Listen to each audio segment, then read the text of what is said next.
모든 것이 은혜였습니다라는 가사로 그 가사의 마지막 부분을 보냅니다. 여러분, 우리는 하나님의 은혜를 다 잊고 살아감을 알면서 하나님의 은혜였습니다, 은혜가 크네요라는 말을 우리는 어쩌면 너무 쉽게 할 수 있는, 쉽게 하는 부분도 있게 됩니다. 그래서 오늘 이 송경인 목사님이 이 가사를 쓰게 된 경위를 살펴보고 오늘 본문을 통해서 우리가 여러분과 제가 다시금 하나님의 은혜를 발견하는 귀한 시간이 되기를 원하면서 말씀을 나누려고 합니다. 하나님의 말씀은 야고보 4장 5절 6절입니다. 야고보서 4장 5절 6절 제가 읽습니다. 너희는 하나님이 우리 속에 거하게 하신 성령이 시기하기까지 사모한다 하신 말씀을 헛된 줄로 생각하느냐.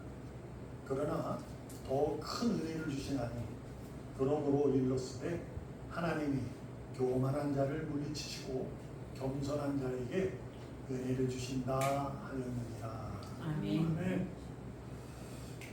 야고보 사도가 헛된 생각을 하는 하나님의 자녀들에게 꾸짖으면서 위로하는 말씀입니다. 재밌는 부분이 뭐냐면 5절에는 바울이 얘기했던 하나님은 우리 속에 거한다, 그죠? 성령님이 계신다는 얘기예요. 성령이. 그래서 우리는 거룩한 성전이다라는 얘기예요. 그래서 거룩한 성전이 우리에게 계시는 것은 단지 은혜를 주셔서 계시는 게 아니라 우리를 사모한다, 사랑한다 이런 얘기를 하는 거예요. 근데 그 앞에 시기하기까지라는 거죠. 시기하시다. 하나님은 예수님이 이 땅에 오셔서 시기는 죄라고 말씀을 하셨어요. 근데 오늘 본문은 야고보서는 하나님이 시기하신다 얘기를 하는 거죠. 참 재밌는 표현이에요. 어떻게 시기가 죄라 그래놓고 왜 당신은 시기하실까? 그렇죠. 근데 그것은 분명히 다릅니다. 우리가 시기하는 것은 그 사람이 정말 미워서 그렇고 그 삶이 정말 싫어서 그러는 거야. 그렇죠? 근데 하나님의 시기는 이런 거야. 나는 너를 사랑해. 그래서 계시는데 시기한다는 얘기는 우리가 딴짓을 하고 헛된 그러니까 하나님이 진짜냐 아니냐, 뭐 하나님을 찬양하지만 하나님을 믿지만 이렇게 왔다 갔다 하는, 신앙이 왔다 갔다 하는, 뭘 잘해주면 고맙고 전화 없으면 뭐지 막 이러는 거, 그 헛되게 하는 것으로 그것을 시기한다는 거야. 내가 너를 사랑하는데 너는 딴 것을 찾잖아, 난 아니야, 이렇게 하는 거죠. 시기는 시기예요. 근데 6절에 가서 그것을 얘기해 주는 거예요. 더 큰 은혜를 주시기 위해서 그렇다는 거예요. 하나님이 우리를 시기하는 것은. 그러니까 우리를 사랑하는 것이 어마어마하게 사랑하는 거예요. 그러니까 은혜라는 얘기 자체는 지난주에도 말씀드렸던 것처럼 보상이 있으면 보상을 기대하면 은혜가 아니에요. 그러니까 내가 하나님 앞에 예배를 드리러 오면 하나님 나에게 복 주실 거야 라는 것은 은혜가 아니에요. 그건 내가 가진 기복 같은 신앙이에요. 그러니까 은혜는 그게 아니에요. 그러니까 봐봐요. 하나님이 시기하게 사모해서 우리가 딴 생각을 해도 안 된다는, 시기한다는 거예요. 근데 그것이 더 큰 은혜를 주시기 위해서 그래라는 얘기예요. 근데 놀라운 게 뭐냐면 그 다음에 뭐라고 하냐면 하나님의 교만한 자를 물리치시고 겸손한 자에게 은혜를 주신다 하였다. 이 말이 정말 안 맞아요. 왜냐하면 하나님의 은혜를 주시는 자는 교만하든 겸손하든 다 같이 주는 거예요. 그가 죄인일 때도 주시는 거예요. 그래서 은혜가 되는 거예요. 근데 여기서 왜 겸손하고 교만함을 두었을까라는 걸 했을 때 야고보 사도가 여러분과 저에게 하나님의 메시지를 전하는 것은 이런 겁니다. 교회를 다녀도 교만한 사람이 있다 그 얘기예요. 교회를 다닐 때 겸손한 사람이 있지만 교만한 자도 있다. 이 교만이 뭐예요? 잘난 책 아니에요. 하나님이 없어도 그 사랑이 없어도 그 은혜가 없어도 나는 괜찮아. 왜? 내 능력이 있거든 라는 거거든요. 그런 사람이 교만을 하는 거예요. 그리고 내가 무언가를 교회에서 무언을 하면 사람들에게 이렇게 기쁨을 받는 것, 칭송받고 이런 걸 좋아하는 사람을 얘기하고 있어요. 여러분이 베푸는 거는 대가를 가지고 베푸는 게 아니에요. 그러니까 내 자신이 여러분에게 베푸는데 그것이 선으로 베푸는 거잖아요. 선으로 베푸는 것은 뭘 기대하고 주는 게 아니에요.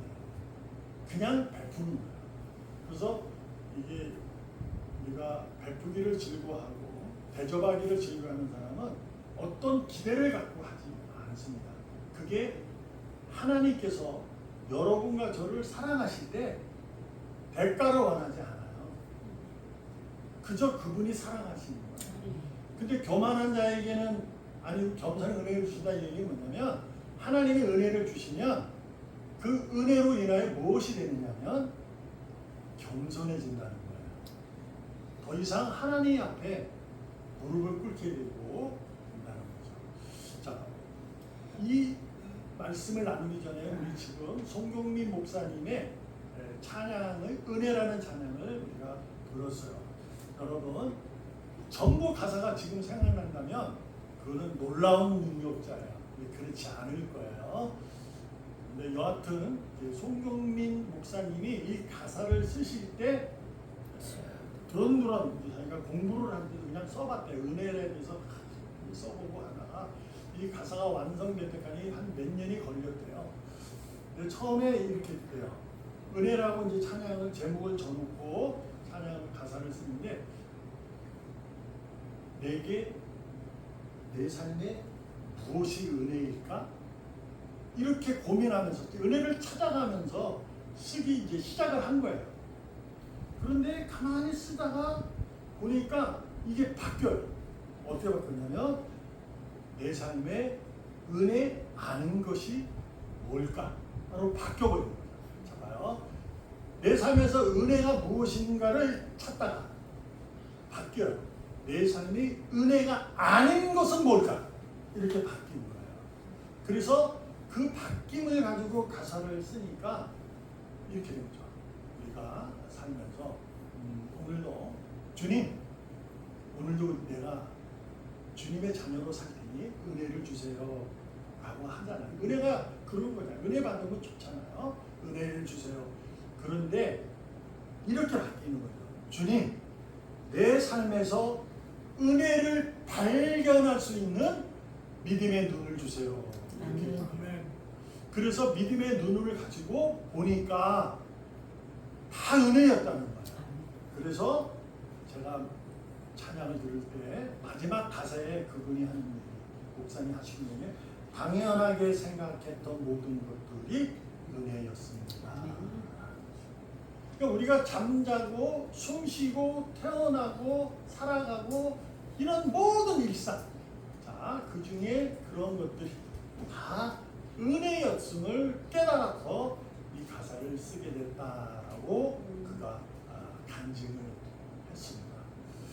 네, 저도 이제 목사로서 은혜에 대해서 이제 여러분에게도 전하고, 그래서 이제 우리가 은혜에 대해서 이 얘기를 하고 있어서 좋지만 이 가사를 먼저 찬양을 들었을 때도 참 좋았는데 목사님의 간증을 듣는데 이게 오더라고요. 이게 마음에 참 크다.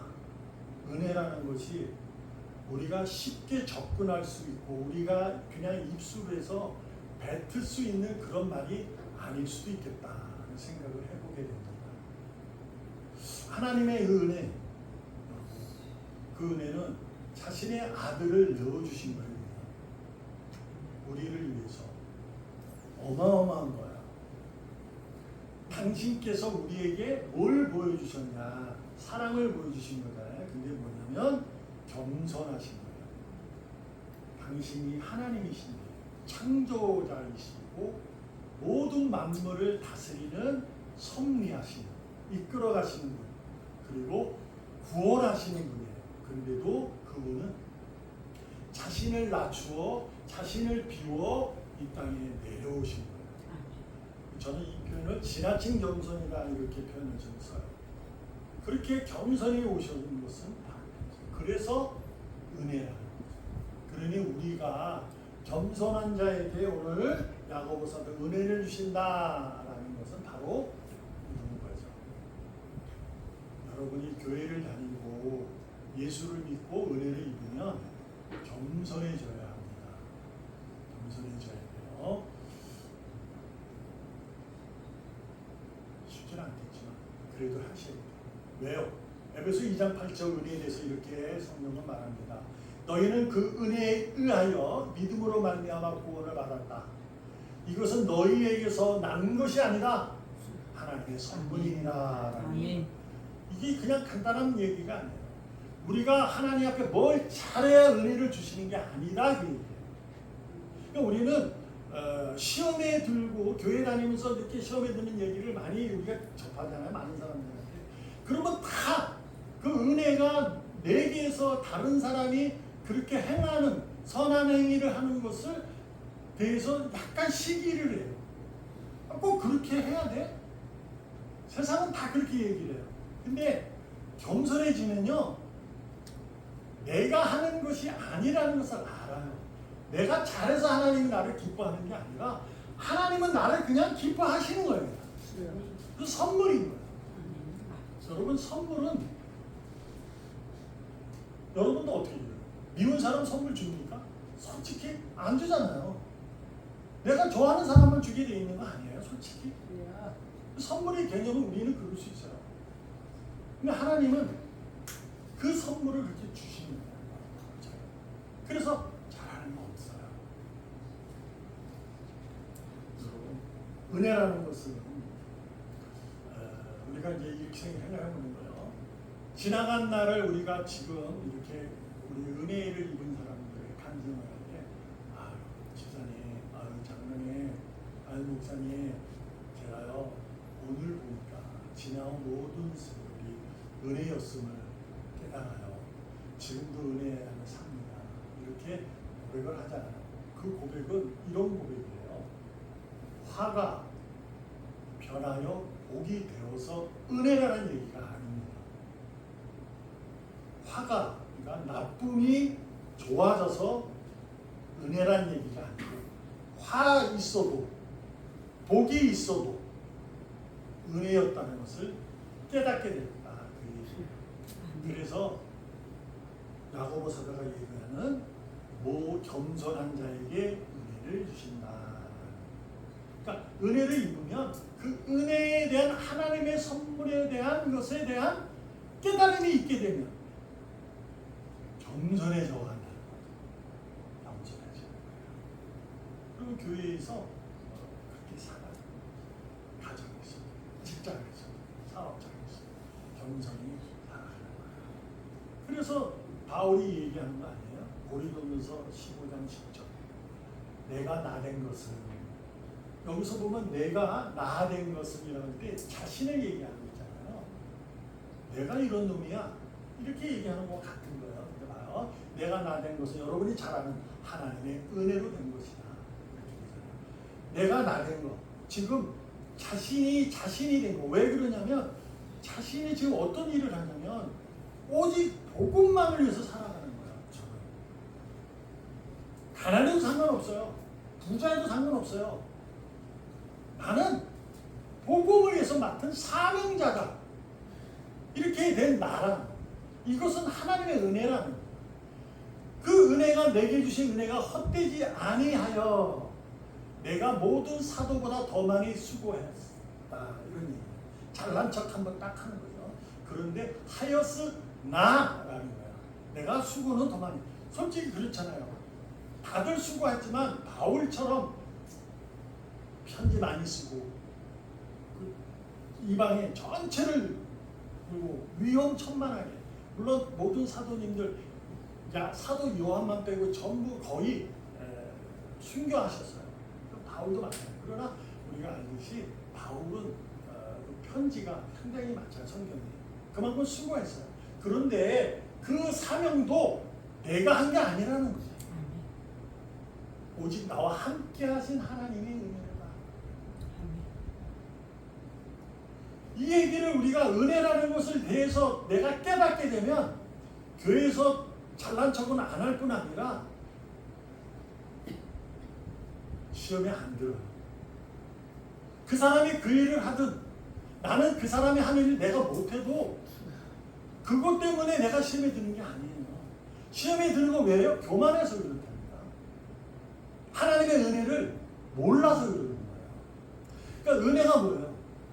내가 죄인이었는데 의인이 된 거예요. 살아는 거예요. 그걸 감사하잖아요. 그걸 감사하는 삶을 살아가는 거예요. 근데 하나님이 그걸 네가 감사하지 못하고 시험에 들고 뭐하고 뭐 이렇게 하고 저런 말을 하고 뭐 어쩌니 저쩌니 저 교회는 있는데 우리 교회는 왜 그래? 저 사람은 저 장로님은 왜 그래? 장로님은 다른 장로님은 거 아는데 저 장로님은 왜 그래? 이런 거 하는 거예요. 그건 은혜가 아니에요. 그래서 그게 뭐예요? 그 교만이에요. 그것을 하나님이 성령님이 계셔서 시기한다는 거예요. 왜요? 사랑하니까. 너 사랑하는데 뭐예요? 사랑하면 어떻게? 겸손해져야 되는데 남이 뭐하든 상관 안 해요. 이 얘기하면 또 그러면 이 교회 다니는 것은 개인 플레이야? 그게 아니고요.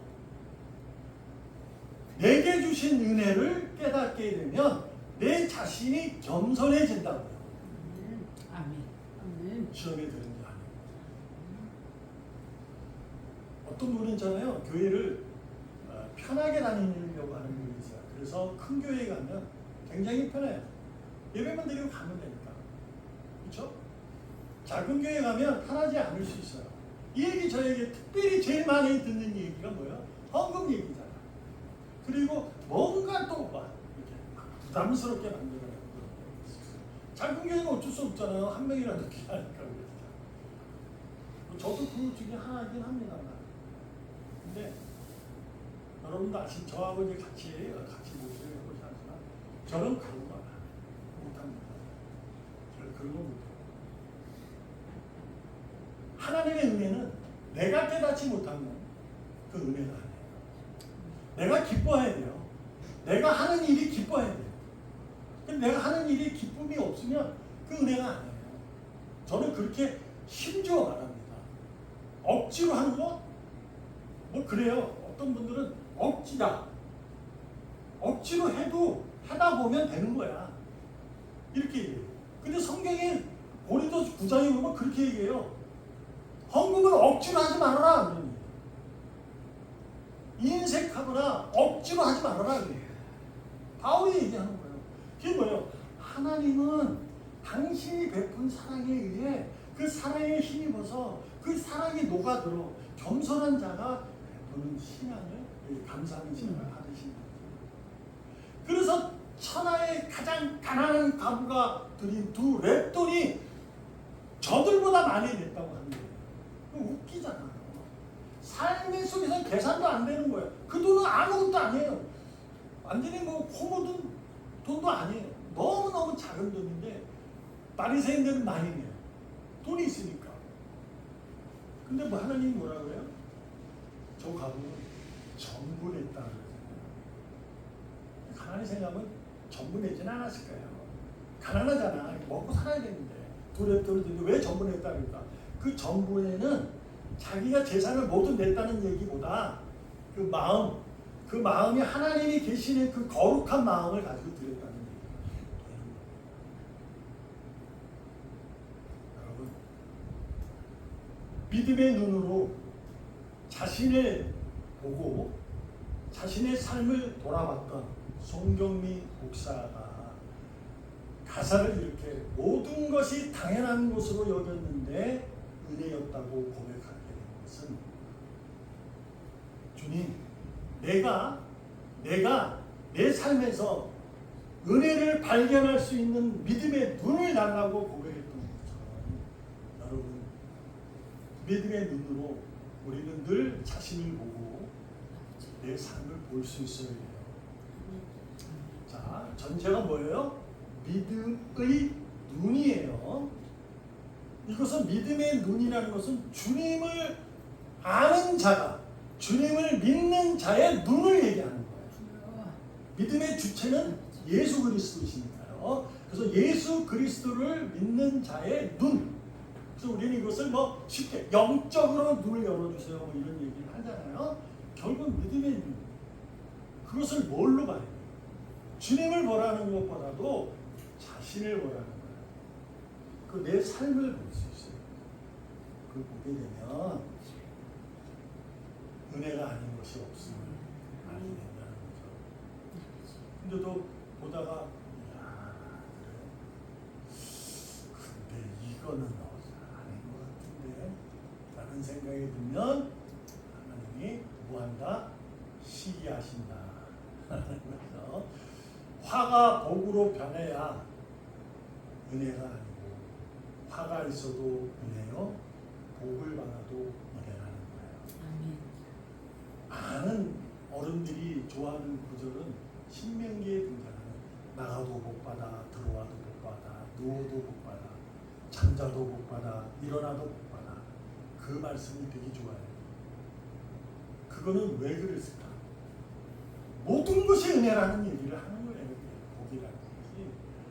여러분과 제가 예수 믿고 하면 어딜 나가도 복 받고 들어와도 복 받고 잠자도 복 받고. 죄송합니다만 요즘에 그렇게 살면 집에서 쫓겨나요. 이 돈도 못 버는 게 말이야. 끝나잖아. 안 되잖아요. 복이라는 것은 그런 개념이 아니에요. 나가도 들어와도 누워도 서도 나는 구원을 받은 자다. 아멘. 하나님의 은혜로 구원을 받는다. 잊지 말았으면 좋겠어요. 여러분에게 덥고 습하고 이러한 상황 속에서 부탁을 좀 드립니다. 주님 보는 거 쉽지 않습니다. 매일같이 주님의 앞에서 무릎 꿇고 기도하는 거 그게 쉽지가 아니에요. 제가 그것까지 하라고 말을 안 합니다. 성경 읽는 거 쉽지 않아요. 왜요? 바쁜데요. 그걸까지 바르지 않아요. 한 가지만 부탁드립니다. 늘 자신을 볼 수 있기 바랍니다. 내가 오늘 내 삶을 살아갈 때 자신을 믿음의 눈으로 보면서 가기를 원합니다. 그러면 보입니다. 은혜였음을. 아, 그랬구나. 그래서 우리가 오늘이 되면 어제 그 얘기를 하면서 집사님, 목사님, 권사님, 장로님 은혜였어요. 정말 은혜였습니다. 만약에 그 화가 없었다면 제가 지금 있겠습니까? 지난날에 복이 없었으면 제가 지금 있겠습니까? 라는 고백을 하게 되는 거죠. 하나님은 은혜였습니다. 라는 얘기는 겸손입니다. 겸손은 뭐예요? 말씀하시면 듣고 따르는, 생각하는 게 아니에요. 말씀을 들으면 마음으로 하는 거예요. 듣는 그 하는 거예요. 이 생각으로 뭐 가고 마음이 오려면 시간이 걸려요. 이 생각하다 보면 못 들어요? 시험 들어요. 그것을 아브라함은 보여줬잖아요. 내 아들을 바쳐 가잖아요. 여러분에게도 저에게도 주님께서는 우리에게 믿음의 눈을 주셨습니다. 아멘. 그 눈으로 다른 거 보아도 상관없지만 가끔 아니 그래도 자주 스마트폰 그 시간 괜찮아요. 스마트폰 보세요. 거기서 자신을 볼 수 있고 자신의 삶을 볼 수 있는 여러분과 제가 되기를 주님의 이름으로 전심을 다해서 축복합니다. 아멘. 기도하겠습니다. 살아계시는 하나님 감사합니다. 오늘도 당연한 것이 아니라 믿음의 눈으로 우리의 삶을 볼 수 있도록 허락하신 복된 삶을 감사 찬양드립니다. 살아계시는 예수님의 이름으로 감사하며 기도합니다. 아멘.